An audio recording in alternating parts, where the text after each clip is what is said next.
고백하면서 힘차게 주님 앞에서 다시 한번 우리 스스로를 주님 앞에 내려놓으며 주님께서 오늘 이 시간 우리의 죄를 사하신 놀라운 은혜가 우리 안에 있기를 원한다. 같이 힘차게 찬양합니다.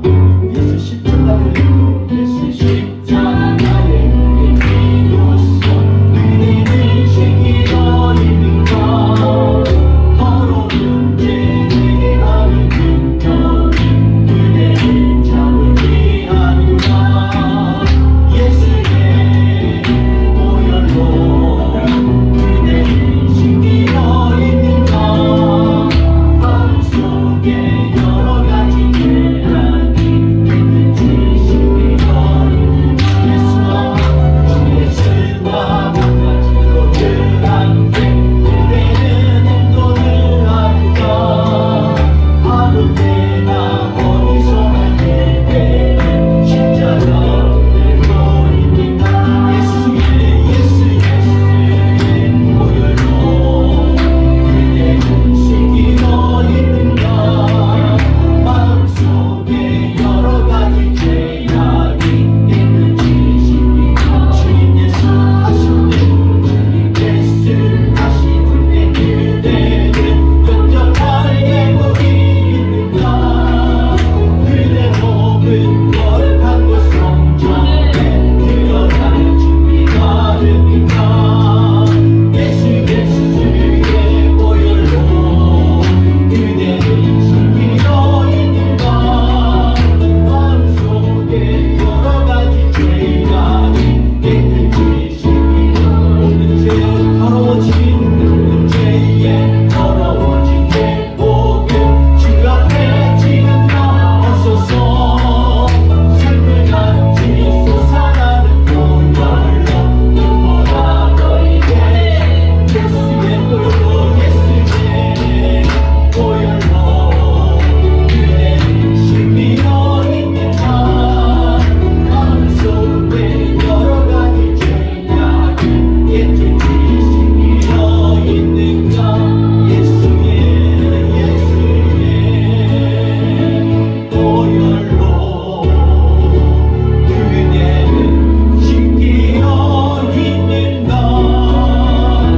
마음속에 여러 가지 죄악이 깨끗이 씻기로.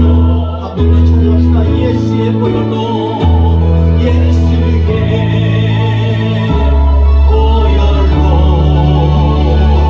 그대는 씻기려 있는가.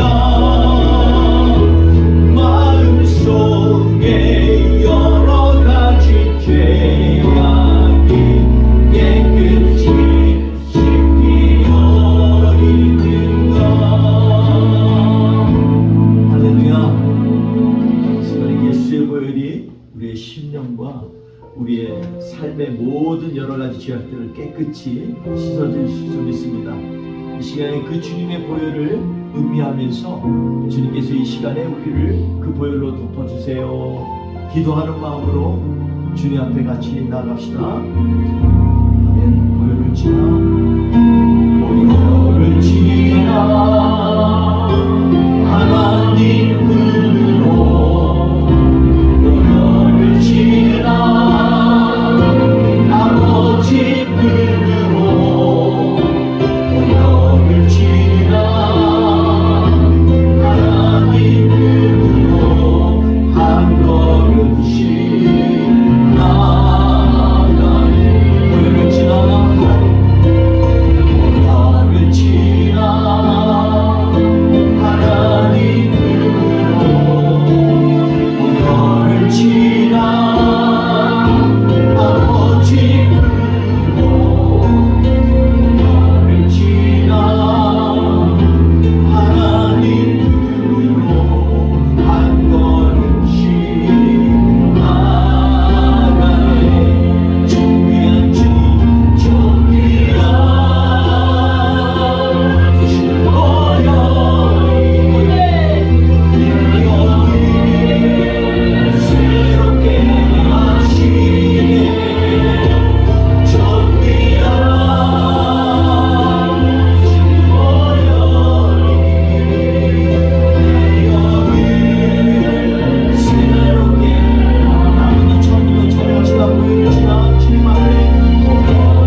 날로 주님 앞에 간절히 기도하는 날입니다. 이 시간에 주님 앞에 저는 아무것도 아닙니다. 사도 바울 같은 고백으로 주님 앞에 나아가기 원합니다. 이제는 내가 없습니다. 이제는 내가 없고 오직 예수님만 내 안에 살아계신 오직 예수님만 찬양하며 살리라 예배하며 살리라 내 안에 계신 오직 예수님만 이제는 내가 없고 이제는 내가 없고 오직 예수님만 내 안에 살아계신 오직 예수님만 찬양하며 살리라 예배하며 살리라 내 안에 계신 오직 예수님만 주님은 나의 주님은 나의 아버지 내 사랑 영원 만드시고 주님은 나의 하늘 아버지 나의 모든 것 주님께 맡기리 이제는 내가 없고 오직 예수님만 이제는 내가 없고 오직 예수님만 내 안에 살아계신 오직 예수님만 찬양하며 살리라 예배하며 살리라 내 안에 계신 오직 예수님만 우리 안에 계신 주님 내 안에 계신 주님 이 시간에 우리의 심령을 만져주시고 새롭게 하여 주셔서 내 갖고 있던 자아가 주님 앞에서 완전히 숙여질 수 있도록 오직 주님만 드러날 수 있도록 이 시간에 인도하여 주옵소서. 우리 같이 주님 앞에 간절히 기도하며 나갑시다. 주여 주님 이 시간에 우리를 감춰주시고 오직 주님만이 이 시간 드러나 주옵소서. 성령님 이 시간에 우리를 불러주셔서 우리와의 참된 그리스도의 은혜가 우리 안에 강같이 흘러넘칠 수 있도록 주여 이끌어 주옵소서. 새 힘을 더하여 주시옵소서. 우리의 삶의 방향을 다시 한번 명확하게 잡을 수 있도록 주의 역사하여 주시옵소서. 주님 이 시간까지 따르기 원하니 이 시간에 하나님 아버지 내가 주님과 함께 십자가에 못 박히고 주님과 죽고 주님과 살 수 있도록 주여 역사하여 주옵소서. 존귀하신 주님 주님만 찬양하며 나아갑니다. 주님 이 시간 임하여 주옵소서. 새롭게 하신 주님을 찬양하며 찬양합니다. 할렐루야. 이제는 내가 주님과 함께 삽니다.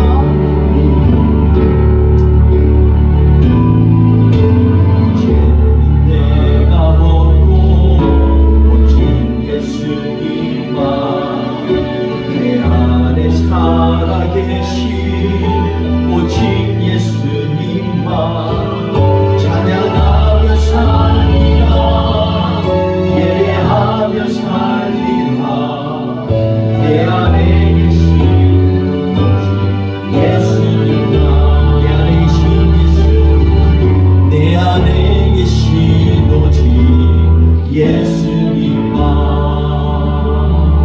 아멘. 이 시간 오늘 예배를 향하여서 우리 선포하며 주님을 높여드리기 원합니다. 우리의 존귀하신 주님 예수 그리스도십니다. 그분을 향해 우리의 마음이 우리의 전심이 다 주께로 향하게 하여 주옵소서. 찬양으로 주님을 높여드리며 나아갑시다.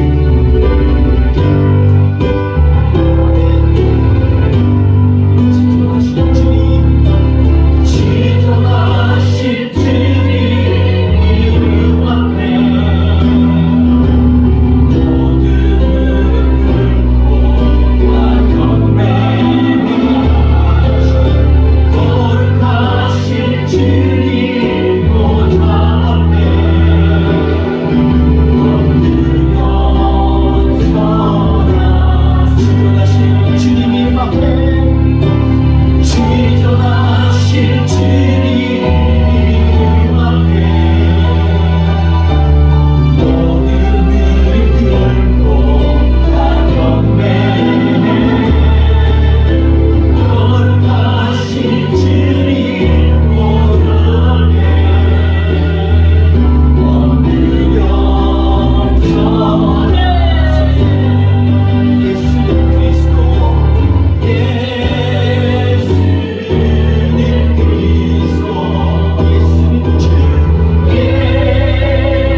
순순한 그러한 우리의 고백과 우리의 마음이 되게 하여 주옵소서. 오늘도 우리의 주 되신 예수님 이 시간에 우리의 예배 보좌 위에 좌정하여 주셔서 우리의 찬송을 기뻐하시며 우리의 간절한 기도와 고백을 받아주시기를 원합니다. 이 시간 하나님 우리를 치료하여 주옵소서. 예수 그리스도의 이름으로 간절히 기도하오니 주님 우리 가운데 있는 모든 병마와 우리를 방해하는 악한 세력이 예수의 이름으로 도말되게 하여 주옵소서. 이 시간에 주님만 승리하여 주옵소서. 감사하며 예수님의 이름으로 기도하옵나이다. 아멘. 우리 오늘 말씀 같이 한 번 더 봉독하기 원합니다. 마가복음 1장 4절에서 11절 말씀인데 우리 같이 한번 봉독하겠습니다. 마가복음 1장 4절에서 11절 말씀입니다. 함께 봉독합니다. 세례 요한이 광야에 이르러 죄 사함을 받게 하는 회개의 세례를 전파하니 온 유대 지방과 예루살렘 사람이 다 나아가 자기 죄를 자복하고 요단강에서 그에게 세례를 받더라. 요한은 낙타털 옷을 입고 허리에 가죽띠를 띠고 메뚜기와 수청을 먹더라. 그가 전파하여 이르되 나보다 능력 많으시니가 내 뒤에 오시나니 나는 굽혀 그의 신발끈을 풀기도 감당하지 못하겠노라. 나는 너희에게 물로 세례를 베풀었거니와 그는 너희에게 성령으로 세례를 베푸시리라.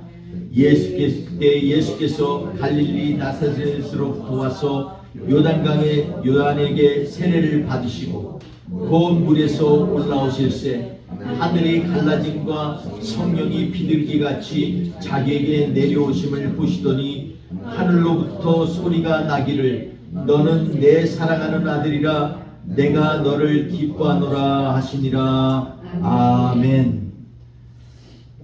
오늘 말씀 가운데서 우리가 회개의 세례라는 제목으로 같이 말씀을 나누도록 하겠습니다. 회개라는 말이 나오면요 굉장히 좀 불편할 때가 많이 있습니다. 우리가 살면서 처음 복음을 접할 때 회개하라는 말을 많이 들었어요. 그런데 우리의 일상생활에서 회개의 은혜와 회개의 축복이 우리에게 무엇을 의미하는지 우리가 잘 깨닫고 인지하지 못하고 살 때가 많이 있는 것 같습니다. 오늘 우리는 오늘 말씀을 통해서 세례 요한이 줄곧 광야에서 외쳤던 말씀, 죄사함을 받게 하는 회개의 세례가 무엇인지에 대해서 좀 깊이 알았으면 좋겠습니다. 그리고 이것이 우리의 심령을 갖다가 붙들고 지탱하는 힘이 될 수 있도록 기도하면서 이번 한 주를 묵상하며 나아갔으면 좋겠습니다. 세례 요한은요 우리가 지난주에도 같이 말씀을 나눴다시피 하나님께서 예비하신 예수 그리스도 메시아의 길을 예비하는 광야에서 외치는 자의 소리입니다. 외치는 자의 소리로 나오죠. 그는 다른 것 다 그냥 내려놓은 거예요. 그냥 자기는 소리만 내도 만족한다는 것입니다. 그는 어릴 때부터 줄곧 경건해서 정말 광야에서 오직 주님만 바라보고 살았던 그러한 존재입니다. 그런 관점에서 보면 세상의 그 누구도 세례 요한의 열심과 비교하기가 참 힘들지 않나 그런 생각이 듭니다. 모든 생각과 모든 주변의 환경들을 뒤로하고 메마르고 척박하고 아무것도 보이지 않는 광야에서 자기는 외치는 자의 소리로만 남는다는 거, 이거 아무나 할 수 있는 결단이 아닙니다. 우리 인생을 지금 살면서 보면 우리 주변의 환경이 너무나 많아요. 저는 오늘 우리 서진자매가 기도한 것처럼 우리의 인생 가운데 있어서 정말 주변에 자꾸 우리를 끄집어 당기고 그리고 우리로 하여금 눈을 다른 데로 팔게 하는 여러 가지 환경과 상황 가운데서 우리는 살고 있습니다. 그러한 관점에서 우리가 어떻게 하면 예수 그리스도를 온전히 바라볼 수 있는가? 저는 세례 요한의 사역을 통해서 우리에게 하나님께서 주시는 메시지라고 생각합니다. 지금 이 시대에 우리가 정말 주목해야 될 분이 누구신지, 무엇인지에 대해서 한번 좀 점검해 봤으면 좋겠어요. 많은 사람들이 외치지만 메시아의 길, 예수 그리스도의 길을 예비하는 소리처럼 이렇게 삶의 유형을 이끌어 나가고 자기를 쳐서 복종하는 그러한 사람들이 참 주님은 기대하고 또 기대하고 있지 않나 하는 생각이 듭니다. 우리 일상에서 우리는 과연 외치는 자의 소리로 살고 있는지 한 번 더 점검해 보면서 우리 오늘 이 말씀을 같이 나누었으면 좋겠습니다. 오늘 말씀 보면 저는 질문이 딱 떠오르는 게 있어요. 아니 왜 예수님은 세례 요한에게 세례를 받았지? 그런 생각을 몇 번 하지만 항상 궁금해서 하나님의 완전하신 예수님이잖아요. 죄가 없으신 분이잖아요. 그죠? 동의하시죠? 너무 당연한 것이라서 그죠? 근데 그런 예수님이 왜 세례를 받을까요? 오늘 본문을 묵상해 보면요, 세례라는 말이 사실은 굉장히 우리에게 있어서는 어떻게 보면 죄 사함과 깊이 연결되어 있는 말씀이기 때문에 더 그렇습니다. 아니 죄도 없으신 분이 왜 죄 사함에 세례를 받으셨을까?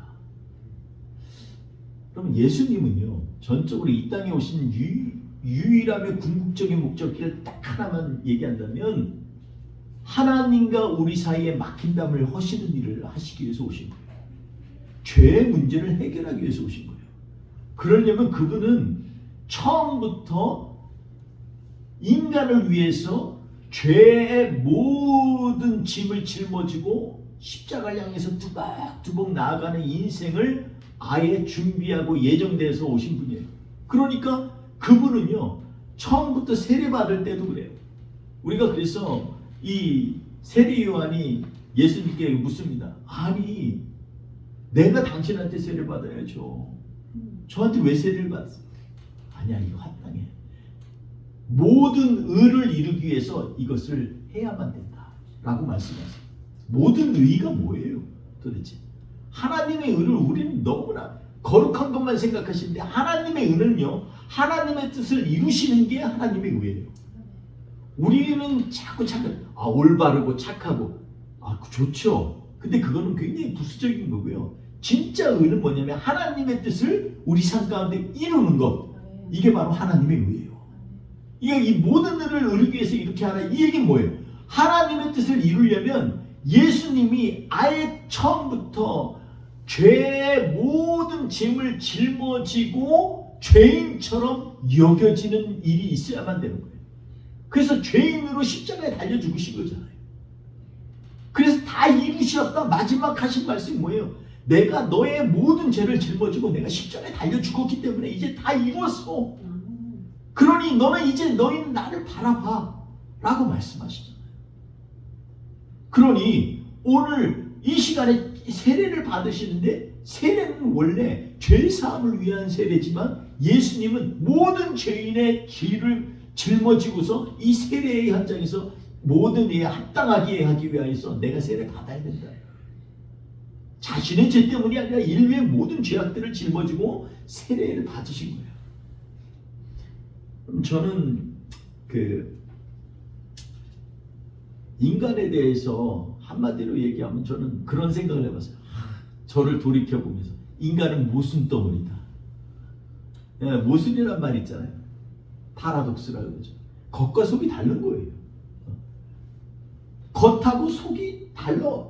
근데 이걸 인간들은요, 너무나 이 세상에서 추구해요. 굉장히 위대한 선교 신학자고 1950년대 남부 인도에서 감독으로 계셨던 레슬리 뉴비긴이라는 분이 있어요. 한 20년 전부터 계속해서 그분이 주목받았는데 사실은요, 거기에 대해서 해석들은 많아요. 그런데 실제로 그분이 산 삶은요, 항상 사람들에게 꽂혀 있었어요. 제가 The Sin and Salvation이라는 죄와 구원이라는 소책자가 있어요. 근데 이 내용을 그분이 쓰면서 이걸 뭐 때문에 썼냐면은 처음 초신자들에게 우리 인간이 죄가 무엇이고 어떻게 하면 구원을 받는가를 좀 쉽게 설명하기 위해서 쓴 책자예요. 되게 이게요. 지금 한 세기가 거의 지나가는데도 사람들이 자꾸 읽고, 저도 가끔 가다가 나에 대해서 한번 좀 이렇게 돌이켜 볼 때 그 책을 이렇게 보곤 해요. 거기에 보면 레슬리 뉴비긴이 뭐라고 하냐면 인간은 모순 덩어리다 이렇게 얘기합니다. 모순이다. 제가 조금 강조해서 모순 덩어리다 이렇게 얘기합니다. 네 가지 관점에서 모순 덩어리인데요. 하나는 인간은요 자연과 모순이 있다. 하나님은 자연과 같이 더불어서 이 세상에 누리고 살으라고 주셨는데 이 자연을 갖다가 악용해서 자꾸 자연이 싫어하는 짓들만 하고 있어요. 그게 인간이라는 겁니다. 그러다 보니 인간은요 자연과 모순 덩어리라는 거예요. 또 인간은요 인간들과 모순 덩어리예요. 여러분 제일 대표적인 모순 덩어리가 누구예요? 가인 아닙니까? 자기 친동생이죠. 같이 하나님 앞에 예배를 드리는 자잖아요. 근데 질투가 끌어올라서 자기 친동생을 갖다가 돌로 쳐 죽였잖아요. 무슨 덩어리예요? 하나님 앞에 예배는 드리고 싶은데 반면에 자기는 인정을 받고 싶어하는 게 인간인 거예요. 우리 인생 가운데에서도 계속해서 이러한 모순이 많아요. 있잖아요. 우리나라 가요 중에서 님자에 점 하나 붙이면 뭐 남이다 뭐 이런 트로트 가요가 있어요. 둘이 죽고 못 살아서 결혼했잖아요. 근데요 조금만 하나잖아요. 그러면은 머리는요 한 3,000리 가 있어요. 내가 이 남자하고 이 여자하고 살아서 내가 얼마나 내가 자기한테 잘했는데 배신감에 휩싸여. 아주 작은 일이다. 얼마나 분노하고. 참 사람은 사랑한다고 하면서도 증오하고. 그래서 애증의 관계라 그러잖아요. 인간의 애증의 관계. 자식도 마찬가지. 안 보면 그립고 가까이 있으면 불이 나고. 그렇지 않습니까? 애증의 관계. 우리는 모순이 많아요. 그렇다면 뭐 인간과 인간관계뿐이에요. 우리한테 정말 중요해요. 내 안에 있는 것과 겉과도 모순 덩어리예요. 바울 사도가 그러잖아요. 오라 나는 공부한 사람이다. 내가 겉으로는 주님을 찾고 겉으로는 신령한 것처럼 얘기하지만 내 안에는 죄로 뒤덮여 있다. 내 죄 가운데 죽을 존재다 라고 얘기하잖아요. 우리 내면과 우리의 겉도 모순 덩어리예요. 어디 가면요 그냥 거룩한 것 같지. 제가 뭐 한 분이 지난주에 뭐 얘기가 나와서 어떤 목사님이 겉으로는요 되게 싫어요. 성도들한테 존경받는 장로님. 근데 목사님들과 장로님들이 모이기만 하면 거기서 편을 가르고 당을 가르는 그러한 분이 제가 알고 있는데 참 안타까울 때가 많아요. 우리 안에서 내 내면과 겉이요 달라요. 그래서 사람들이 그거 좋아하나 봐요. 그거 뭐죠? 겉바 속촉. 겉은 바삭하고 속은 촉촉하고. 아니 왜 기아님은 그게 꼭 겉과 속이 달라야 입에 맛있는지 모르겠어요. 고기도 왜 겉에가 바삭하게 튀긴 거 있잖아요. 그런 거. 근데 속은 아주 그냥 맛있고. 그게 너무너무 맛있어. 겉은 구울려가지고 냄새도 향기롭고 속은 부드럽고. 우리 인간은요 참 이 안에서부터 그런 것들이 모순이 정말 많은 것 같아요. 하나님과 우리 사이도 모순이 많잖아요. 한편으로는 하나님을 경외한다고 하면서도 맨날 입술에는 원망의 말이 나올 때도 있어요. 하나님 왜 나를 여기까지 몰고 갑니까? 우리는요 정말 이런 모순 가운데 살고 있습니다. 이런 가운데에서 오늘 우리에게 주시는 세례 요한의 말씀은요 정말 우리의 가슴을 울리는 말씀이에요. 저는 오늘 말씀 가운데 특별히 4절 말씀을 중심으로 해서 11절의 말씀을 나눠보려고 합니다. 우리 4절 말씀을 보면요 어떻게 썼냐면 원래 이 헬라어로 보면요 바프티스마 메타노누스 에이스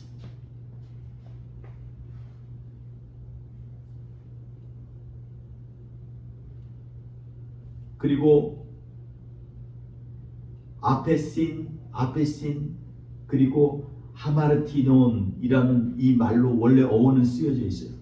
바티스마가 뭐냐면요, 우리가 말하는 건 베타이즘, 침례라는 말이에요. 근데 이 침례라는 말은요, 원래 어원은 뭐냐면 밥티조에서 나오는 밥티조라는 말은요, 씻다라는 말이에요. 씻는 거예요. 그 여기에서 나온 명사가 이 밥티스마입니다. 그리고 이 말의 어원에는 물에 잠그다라는 뜻도 있어요. 물에 완전히 잠겨 있는 거죠. 그래서 기존에 모순된 그 존재들, 우리 이런 것들을 좀 하나님 덮어주세요라는 뜻이에요. 우리 이 고린도전서에 보면요, 고린도전서 10장에 보면 1절에서 4절 말씀 가운데 바울 사도가 얘기를 하면서 이스라엘 백성이 광야를 지날 때 홍해에서 우리 조상들이 다 모세에 속하여서 구름과 바다에서 세례를 받고 이렇게 얘기합니다. 홍해를 지나는 것을 세례로 얘기를 해요. 그 뭐냐면요, 홍해를 지나면서 죄의 노예 생활을 했잖아요. 근데 그 홍해를 지나면서 그때부터는 뭐가 되냐면 자유인이 되는 거예요. 근데 그 길을 갖다가 세례라고 해요. 전적인 하나님이 그냥 물기둥을 세우셔서 거기를 싹 지나는데 그것을 뭐라고 얘기하냐면 하나님이 덮으셨다. 바티스마 이렇게 얘기하는 거예요. 구름이 쫓아다녔잖아요. 낮에 여러분 광야에서 얼마나 더워요. 제가 광야에서 한 100m 걸어봤는데 정말 죽는 줄 알았어요. 한번 우리 보러 해보라고 광야에 딱 내려놓고 버스에서 내려놓고 걸어보래요. 그래서 이 광야에서 유대 광야에서 한 100m 걸어봤어요. 야, 얼마나 더운지 몰라요. 그런데요, 이거를 40년 동안 하나님께서 구름으로, 낮에는 구름 기둥으로, 밤에는 불 기둥으로 덮으시다. 구름 기둥이 덮으니까 얼마나 서늘한지 몰라요. 광야 건조한 기운이 그렇잖아요. 그늘에만 들어가면 서늘. 이거를 뭐라 그러냐? 바티스트만 덮으시다는 거. 물로 씻으시고 덮으시다. 구름으로 덮으신 거. 이거를 바울 사도는 어떻게 얘기하냐면 이게 주님이 예비하신 세례라고 얘기해요. 우리의 인생에 있어서도 매일마다 세례에 대한 각오가 있어요. 우리는 세례를 한 번만 받으면 돼요.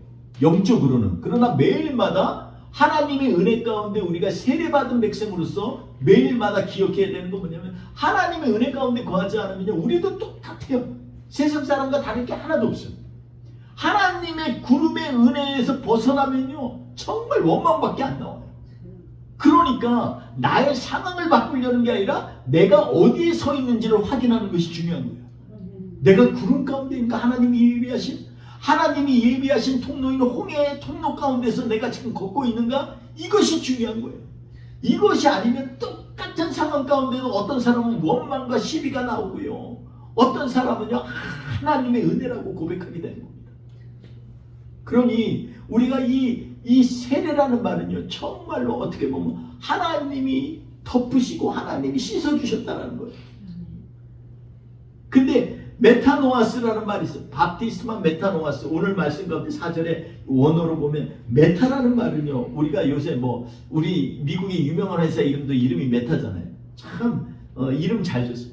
이건 뭐냐면 뭐를 넘어서 라는 뜻입니다. 아니면 바꾸다 라는 뜻이 있어요. 메타라는 말이 이 헬라어로. 근데 누스라는 말이 뭐냐면 앞에 있는 누스라니까 뭐냐면 생각, 지혜, 나의 지성 이런 걸 얘기하는 거예요. 그러니까 회개라는 건요, 이 회개라는 것은 뭐냐면 나의 지성을 넘어서서 가는 게 회개예요. 내가 볼 때는 이 길이 맞는 것 같은데 하나님이 이 길이 아니래. 그럼 어떻게 해야 돼? 돌아서는 거예요. 그게 바로 메타노이아, 회개라는 것입니다. 내 지성을 넘어서고 나의 마음에 내가 원하는 것들을 넘어서서 하나님의 뜻을 따르는 거, 이게 회개예요. 여러분, 내가 뭐 잘못된 거, 조금 뭐 부족한 거 이런 것들을 갖다가 하나님 앞에 주님 회개합니다, 이 정도가 아니라 원래의 의미는 뭐냐면 내가 갖고 있는 생각, 나의 주장 이런 것들을 다 내려놓고, 이걸 내려놓아야 내가 하나님이 오늘 나를 부르신 거를 보게 된다니까요.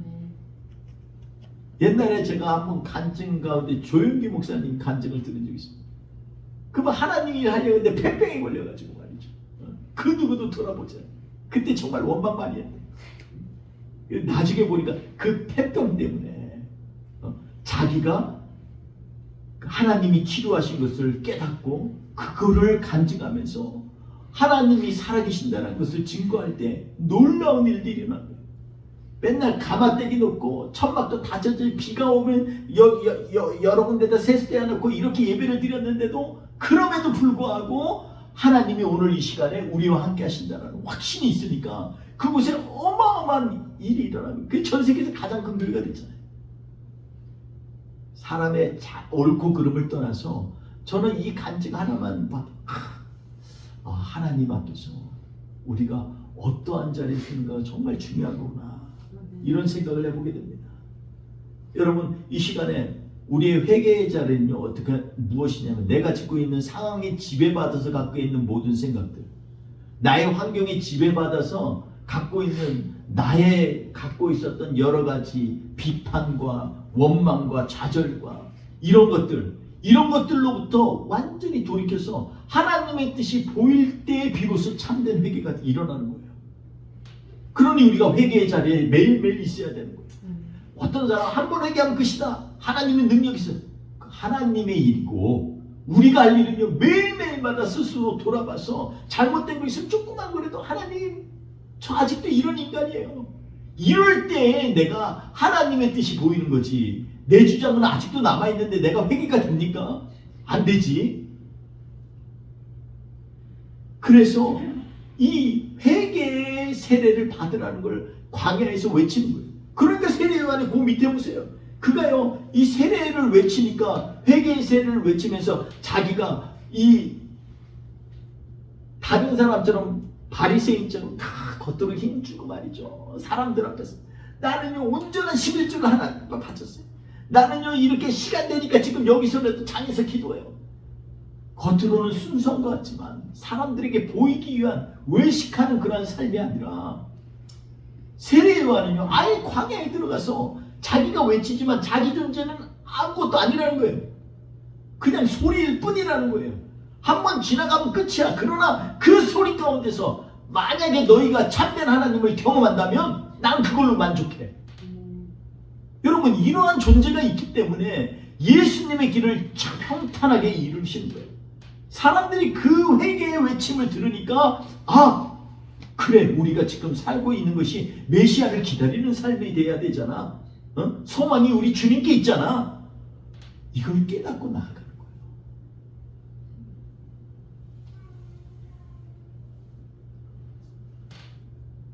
여러분 저는 4절에서 죄사함을 받게 하는 회개의 사회라고 할 때 죄사함을 받게 하는, 도대체 죄사함을 받게 하는 게 뭘까? 이것도 궁금한 게 있어요.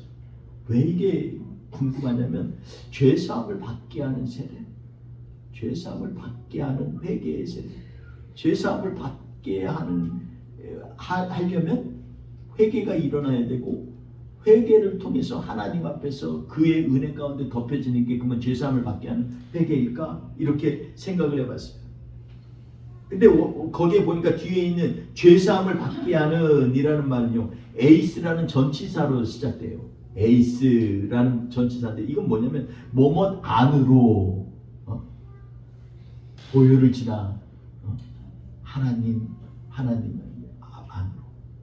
보혈을 지나 우리 아버지 품으로 할 때 이 에이스가 들어요. 안으로 뭐를 향하여 라는 뜻이에요.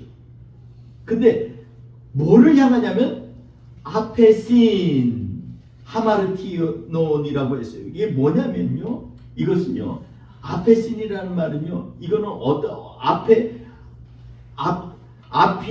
아피에이엠이라는 뜻이 이런 명사형에서 나온 건데요. 이게 뭐냐면 옛날에 노예가 이렇게 주인이 노예를 갖다가 해방해 줄 때 이 얘기를 하는 거예요. 이 증서를 얘기할 때 내가 너를 면제해 줄게 라는 말이 아피네이에요.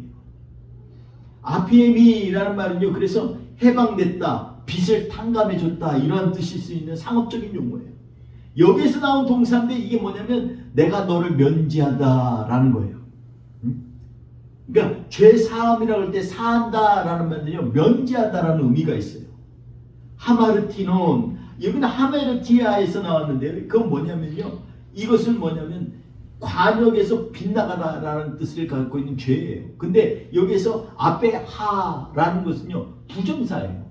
이게 들어가면 반대예요. 그러니까 뒤에 있는 마르티아라는 말은 뭐냐면 그것은 중심을 맞추다라는 뜻이에요.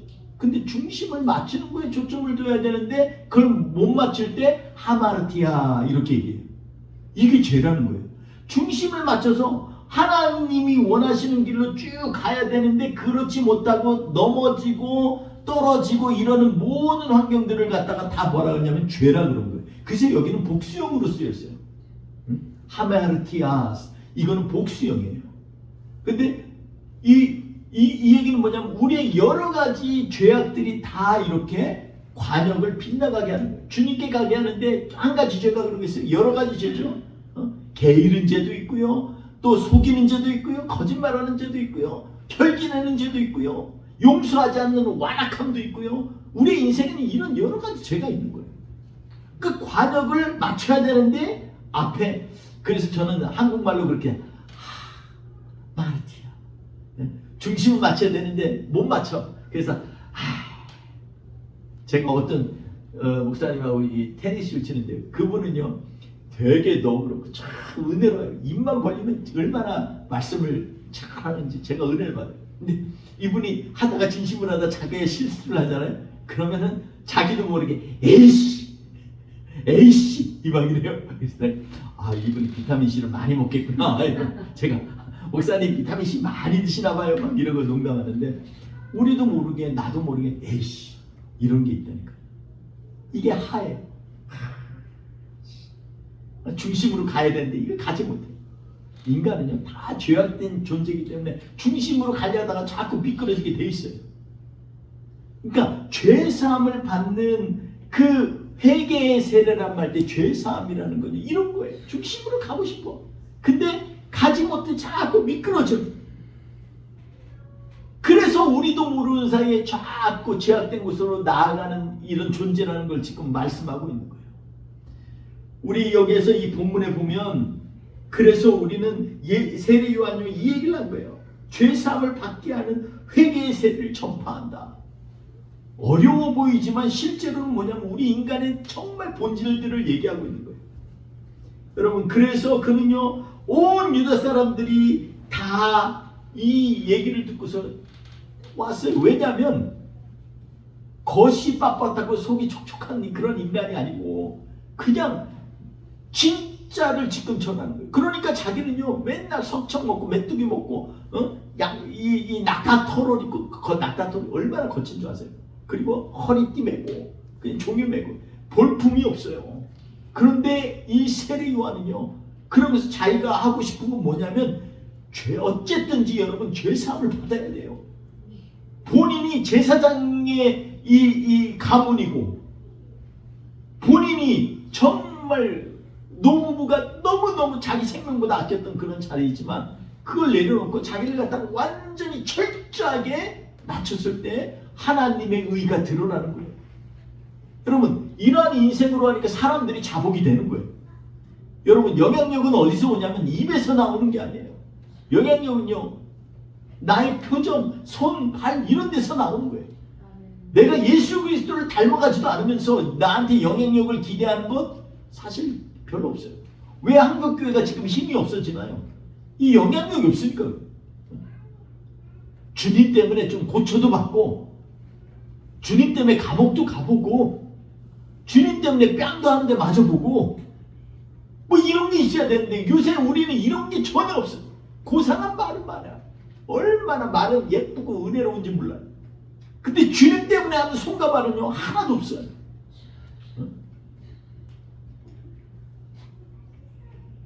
여러분 세례 요한이요 이렇기 때문에 모든 사람들이 5절에 보면 다 와서 자기의 죄를 자복했다라는 거예요.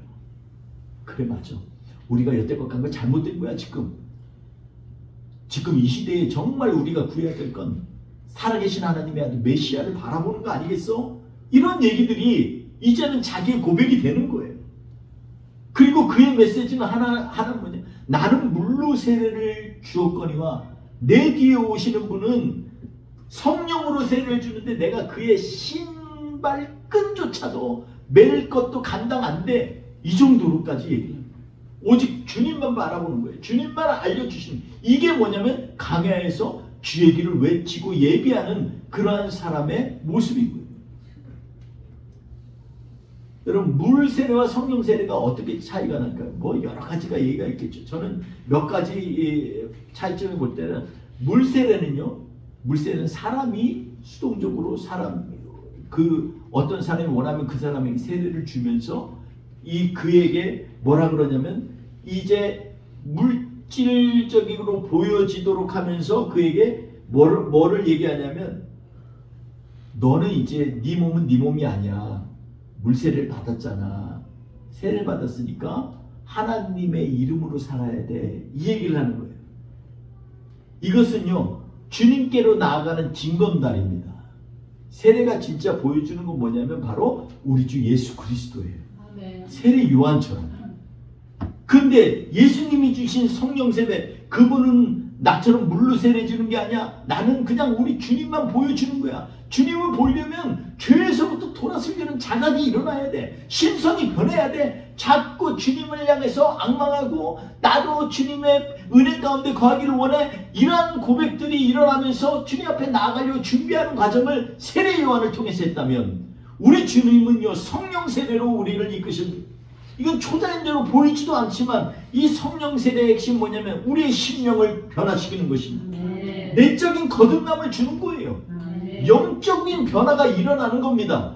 여태껏 강팍한 그런 삶을 살았다면 이제는 영적으로 완전히 변화되어져서 하나님의 자녀로 살기로 소망하는 자리에 들어가게 되는 거예요. 이게 성령 세례 받은 자의 표적인 거예요. 구원의 완성이신 예수 그리스도를 경험하는 것, 이게 바로 성령 세례인 거예요. 뭐 여러 가지 기적과 기사가 일어나지만 그거는요, 주님을 모셨을 때 나타나는 부가적인 거예요. 주님 때문에 우리의 참된 성령의 세례는 내적인 변화가 일어나요. 저는 그래서 오늘 이 말씀을 통해서 나는 너희에게 물로 세례 줬지만 너희는 성령으로 세례를 베푸시는 일을 만날 것이다. 이걸 갖다가 세례 요한의 주된 메시지예요. 여러분, 그래서 회개의 세례를 바꿨지만 우리가 말씀 속에서 우리가 다시 이해한 것처럼 회개의 세례는 뭐라 그랬어요? 마음을 바꾸는 거예요. 뭘로 바꾸는 거예요? 사람의 주장과 사람의 생각에서 우리 예수님을 향해서 바라보는 마음으로 바뀌는 게 바로 메타노이아예요. 바뀌어가는 거예요. 변화되는 거예요. 이러한 삶으로 우리가 인생을 사는 것이 얼마나 중요한지 모릅니다. 여러분, 시간이 적어요. 우리 일주일 그냥 지나가잖아요. 이런 식으로 그냥 계속해서 지나갈 거예요. 하나님은요, 우리에게 회개의 영을 부어주시면요, 우리의 시야가 바뀌어요. 참된 예수님을 바라보는 것입니다.